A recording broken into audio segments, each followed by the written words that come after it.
আমার সামনে উপবিষ্ট আমার সম্মানিত মুরব্বিয়ান সমাবেশী ভাই ও বন্ধুরা, আমি সবাইকে আবারও আন্তরিক কৃতজ্ঞতা জানিয়ে আমি আমার বক্তব্য শুরু করতে চাই। আমার বক্তব্যের শুরুর প্রারম্ভে আমি মাগফিরাত কামনা করে বাংলাদেশ জাতীয়তাবাদী দলের প্রাণপ্রিয় প্রতিষ্ঠাতা শহীদ রাষ্ট্রপতি জিয়াউর রহমান তনয় জনাব কোকো ছাড়ো সারা দেশের সকল রাজনীতিবিদরা যারা এই স্বৈরাচারী সরকারকে, হাসিনা সরকারকে বিতাড়িত করতে জীবন দিয়েছেন, বিশেষ করে গত 5ই আগস্ট আমাদের ছাত্র জনতার বিপ্লবের মধ্য দিয়ে আমাদের ছোট ছোট ভাইয়েরা যারা জীবন দিয়েছেন, তাদের আত্মাহুতি দেওয়ার মধ্য দিয়ে তাদের রক্তের ঋণ পরিশোধ করার অঙ্গীকার ব্যক্ত করে এবং তাদের মাগফিরাত কামনা করে আমি আর বক্তব্য শুরু করছি। সম্মানিত ভাইয়েরা আমার,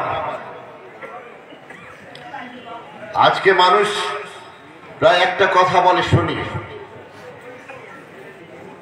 যে বিএনপি এবং আওয়ামী লীগ মুদ্রা রেপিড এবং অপিট, মানে একটা টাকা উল্টাইলে যেমন আরেকদিকে উল্টালো নাকি ঠিক তেমন। আমরা যারা এখানে বিএনপির মানুষ বসে আছি, আমরা তারা কিন্তু এটা মনে করি না এবং এটা কেউ প্রমাণও করতে পারবে না। আমি একটু অনেক পূর্বে অর্থাৎ 1971 সালের ইতিহাসে যেতে চাই। যদি আপনার সময় দেন তাহলে আমি আস্তে আস্তে যাবো সেই জায়গায়। 1970 সালে নির্বাচন হয়েছিল। সেই নির্বাচনে নৌকা মার্কা নিয়ে শেখ মুজিবুর রহমানের নেতৃত্বে আওয়ামী লীগ সেদিন প্রায় 297টি আসনে জয়যুক্ত হয়। আমার স্পষ্ট খেয়াল আছে, আমি মাহাতাবুকুলের নির্বাচন করার জন্য আমি আমার বাবার সঙ্গে মাহাতাবুকুলের ভাই জনাব মরহুম আসগার ডাক্তারের গাড়িতে করে আমি চিরমন্দিরের মাটিতে পা রেখেছিলাম। সেবার শেখ মুজিবের নেতৃত্বে আওয়ামী লীগ বিজয়ী হল। তারপরে পাকিস্তানের শাসন ক্ষমতা দেওয়ার জন্য চলল দেন দরবার, চলল, অনেক আলোচনা হলো, অনেকবার বৈঠক হলো, কিন্তু শেষ পর্যন্ত ব্যর্থ হলো। বাংলার মানুষ, বিশেষ করে বাংলার মুসলিম জননেতা মাওলানা আব্দুল হামিদ খান ভাসানী সেদিন পাকিস্তানিদেরকে সালাম দিয়েছিল, বলেছিল আসসালামু আলাইকুম, তোমাদের সাথে আর আমাদের কোনো সম্পর্ক নেই। কিন্তু সেদিন আমরা কি দেখলাম? আমরা দেখলাম যে শেখ মুজিবুর রহমান সেদিন পাকিস্তানের প্রধানমন্ত্রী হওয়ার স্বপ্নে বিভোর। এখানে যারা মুরব্বীরা আছেন তারা এখানে অনেকে বলতে পারবেন আমার সমান বয়স যাদের, কারণ শেখ মুজিবুর রহমান পাকিস্তানের প্রধানমন্ত্রী হবে, কিন্তু তার আশায় গুড়ে বালি হলো, তিনি পাকিস্তানের প্রধানমন্ত্রী হতে পারলেন না। শেষ পর্যন্ত 1971 সালের 25শে মার্চের কালো রাত্রিতে পাকিস্তানি হানাদার বাহিনী যখন বাঙালির উপরে ঝাঁপিয়ে পড়ল, সারা বাংলাদেশে বাঙালিদের রক্ত নিয়ে যখন হোলি খেললো, ঠিক সেই মুহূর্তে শেখ মুজিবুর রহমান আত্মসমর্পণ করে পাকিস্তানের কারাগারে চলে গেল। ঠিক কিনা? পাকিস্তানের কারাগারে চলে গেল। শেখ মুজিব মনে করেছিলেন যে পাকিস্তানের কারাগার থেকে ফিরে এসে আবারও বাংলাদেশ অর্থাৎ তদানীন্তন পূর্ব পাকিস্তানের মানুষের সামর্থ্য নিয়ে আবারও প্রধানমন্ত্রী হবেন, হয়তো পাকিস্তান সরকার তাকে ছেড়ে দিবে, এটা কিন্তু তার আশা ছিল, কিন্তু সেটা হয়নি। শেখ মুজিব যখন আত্মসমর্পণ করল, আওয়ামী লীগের নেতারা একে একে সবাই ভারতের দিকে অগ্রগামী হলো, সবাই ভারতের দিকে পা ফেললো। সারা জাতি যখন অন্ধকারের কালো নিমেষে বিচ্যুত, সারা জাতি যখন আকারে ব্যবহৃত, তখন কেউ ছিল না। বাংলাদেশ আওয়ামী লীগের কোন মানুষ সেদিন দাঁড়িয়ে কথা বলার সুযোগ পায় নাই। বাংলাদেশ আওয়ামী লীগের কোন নেতা সেদিন দাঁড়িয়ে পাকিস্তান সরকারের বিরুদ্ধে যুদ্ধ ঘোষণা করার কোন সুযোগ কিংবা সাহস তারা দেখাতে পারে নাই। একজন মানুষ দেখিয়েছিল সেদিন, চট্টগ্রাম কালুরঘাট বেতার কেন্দ্র দখল করে যে কণ্ঠটি সেদিন গর্জে উঠেছিল, সেটি হচ্ছে মেজর জিয়ার কণ্ঠ। আমি মেজর জিয়া বলছি, আমি স্বাধীনতার ঘোষণা করছি। আওয়ামী লীগের কোন বন্ধুরা কিন্তু সেদিন আপনার স্বাধীনতার ঘোষণা করতে পারেন নাই। পার্থক্য এখানে যে জিয়াউর রহমান 1978 সালের বিএনপি গঠন করেছিলেন, এই জিয়াউর রহমান সেদিনের জিয়াউর রহমান যিনি 9 মাস ধরে যুদ্ধ করেছিলেন, দেশ মাতৃকার ডাকে সাড়া দিয়ে সন্তান সন্ততি স্ত্রীকে পিছনে রেখে যিনি সেদিন যুদ্ধে সাড়া দিয়েছিলেন, 9 মাস ধরে যুদ্ধ করেছেন, সারা বাংলাদেশকে 11টি সেক্টরে বিভক্ত করা হয়েছিল, সেই 2টি সেক্টরের দায়িত্ব তার হাতে ছিল। অথচ যখন আওয়ামী লীগের বন্ধুরা দেশ স্বাধীন হওয়ার পরে ফিরে আসলো, তারা আমাদের নেতা জিয়াউর রহমান স্বাধীনতার ঘোষণা বলে তাকে রাজাকার উপাধিতে আখ্যায়িত করেছে। লজ্জা করে না, ধিক্কার জানাই তোমাদের, যারা সত্যকে সত্য বলতে যারা ভাও পাও। ওরা বলে আমরা পাকিস্তানের দালাল। আমরা কি পাকিস্তানের দালাল? আমরা বলি আপনারা ভারতের দালাল।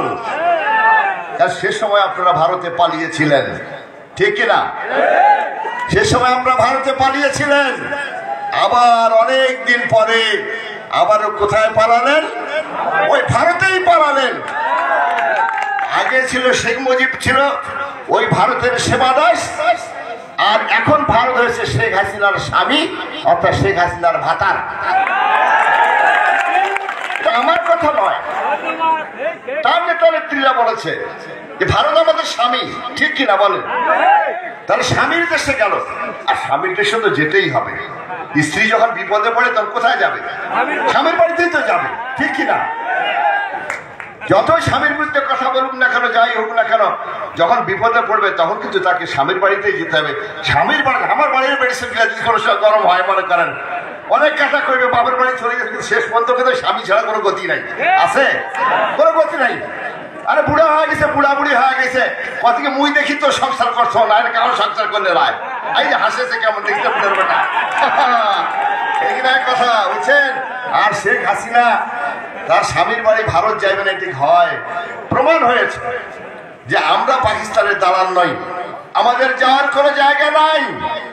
আমরা যেতে গেলে আমাদেরকে বঙ্গোপসাগরে ডুবতে হবে, কারণ আমাদের পাশে কোনো দেশ নাই যারা আমাদেরকে জায়গা দিবে। না দিবে মায়ানমার, না দিবে নেপাল, না দিবে ভারত, কেউ আমাদের জায়গা দিবে না। সুতরাং মরতে যদি হয় বাংলার মাটিতে মরবো, এই বিশ্বাস নিয়ে আমরা আছি। 1975 সাল, 72 থেকে 75 সাল আপনারা সবাই জানেন।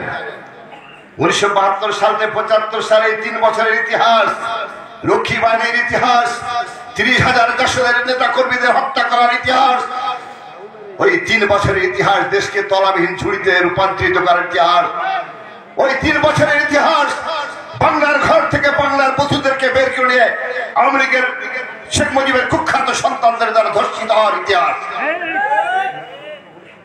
আওয়ামী লীগের ইতিহাস।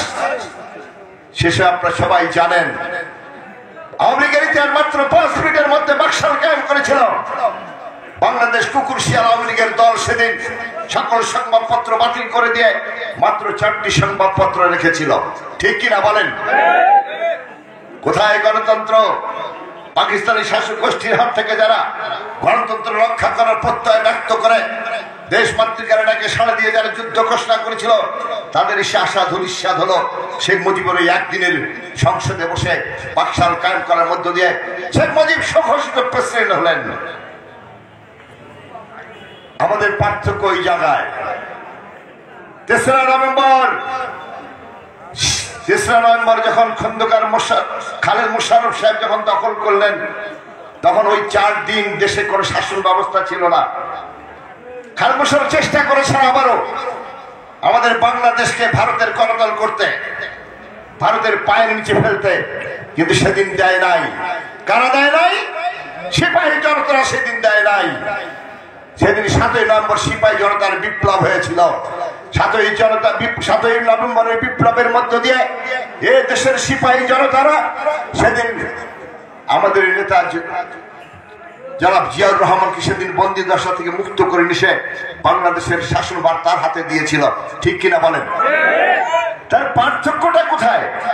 যখন এই দেশে সংকট এসেছে, যখন এই দেশ সংকটে আবর্তিত হয়েছে, যখন এই দেশের মানুষ তাদের ভবিষ্যৎ নিয়ে চিন্তিত হয়ে পড়েছে, আতঙ্কিত হয়ে পড়েছে, ঠিক সেই সময় যারা উদ্ধার করার জন্য আল্লাহ পাক যাদের পাঠিয়েছে তাদেরকে বিএনপিকে পাঠিয়েছে, বিএনপি নেতা জিয়াউর রহমানকে পাঠিয়েছে। তাহলে আমরা আওয়ামী লীগ, আমরা মুদ্রার রিপিট আর রিপিট নয়। আমাদের নেত্রী 1991 সালে ক্ষমতা এসেছিলেন। 1991 সালে ক্ষমতা আসার পরে দেশ চালিয়েছেন। সুন্দরভাবে দেশ চালিয়েছিলেন। 1996 সাল থেকে 2001 সাল পর্যন্ত কুকুরের মাথায় টুপি দিয়ে ইসলামকে যারা অপমানিত করেছিল, 2001 সালের 1 অক্টোবর নির্বাচনের মধ্য দিয়ে, নীরব ভোট বিপ্লবের মধ্য দিয়ে আবারও বিএনপি দেশে ক্ষমতা এসে বেগম খালেদা জিয়ার নেতৃত্বে দেশকে আবার উদ্ধার করেছে, ঠিক কিনা? বন্ধুরা আমার, আওয়ামী লীগের সঙ্গে পার্থক্য আমাদের সেই জায়গায়, আওয়ামী লীগ যে দেশকে যখন ধ্বংস করে, দেশকে যখন লুটপাট করে, আমরা বিএনপিরা তখন সেখানে সে দেশকে উদ্ধার করি। তা যদি না হয় তাহলে আমরা আজকে শেখ হাসিনার মতো স্বৈরাচারে রূপান্তরিত হতাম। আমরা স্বৈরাচার নই। আমাদেরকে যারা স্বৈরাচার বলে তারা আসলে নিজেরাই স্বৈরাচার। আমরা স্বৈরাচার হলে 2006 সালের 11 তারিখে অর্থাৎ 11 জানুয়ারি যে সরকার আসলো, জরুরি আইনের সরকার আসলো, অনেক অত্যাচার হয়েছে, অনেক নির্যাতন হয়েছে। জনাব তারেক রহমানের মেরুদণ্ড ভেঙে দিয়েছে। আমাদের প্রিয় নেত্রী, দেশনেত্রী বেগম খালেদা জিয়াকে কারারুদ্ধ করেছে। শেখ হাসিনা অবশ্য কারারুদ্ধ ছিলেন, কিন্তু বিভিন্ন সময়ে শেখ হাসিনা আমরা সেদিন দেখেছি, কানে দেখতে পান, শুনতে পান না, চোখে দেখতে পান না, বিভিন্ন ব্যথার কথা বলে কয়েকবার তিনি ওই 2 বছরের মধ্যে কয়েকবার উনি বিদেশ গিয়েছিলেন। কিন্তু আমাদের প্রিয় নেত্রী তাকে কোনোদিন বিদেশ যেতে দেখি নাই, শুনি নাই। সে সময় সরকারের ইচ্ছা ছিল -2 ফর্মুলা, অর্থাৎ শেখ হাসিনাকে বিদেশে পাঠাবে, বেগম খালেদা জিয়াকে বিদেশে পাঠিয়ে আর্মিরা দেশ শাসন করবে। সেদিন তাদের ইচ্ছা ছিল সেই সরকারের। আমাদের দেশনেত্রী, আপসের নেত্রী বেগম খালেদা জিয়ার কারণে সেদিন তারা পারে নাই। আর যখন পারে নাই তখন আবার শেখ হাসিনা কিন্তু আবার দেশে ফিরে আসলো, ঠিক কিনা বলেন?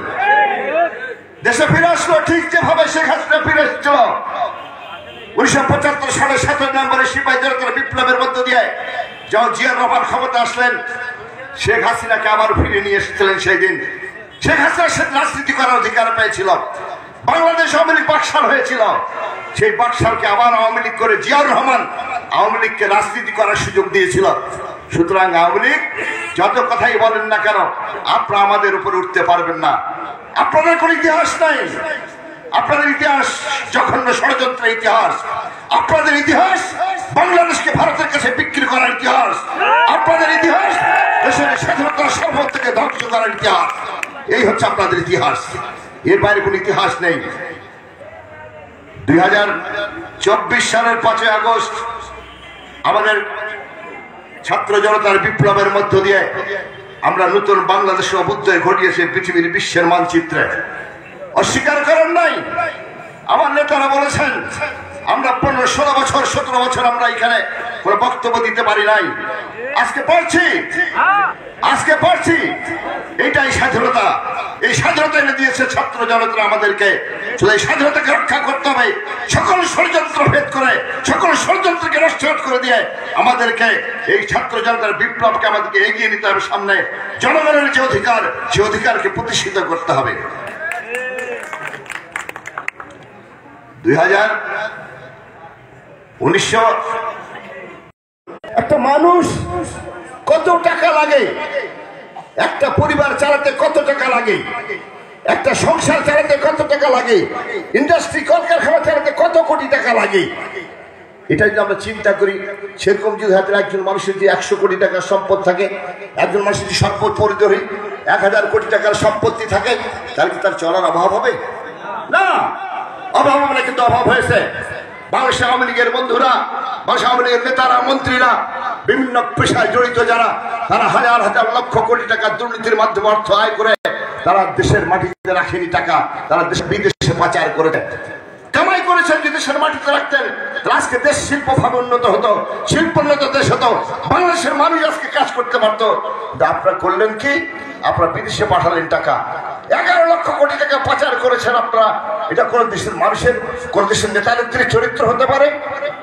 এটা কেউ যদি করে, আপনারা বলেন পার্থক্যটা আমাদের এইখানে।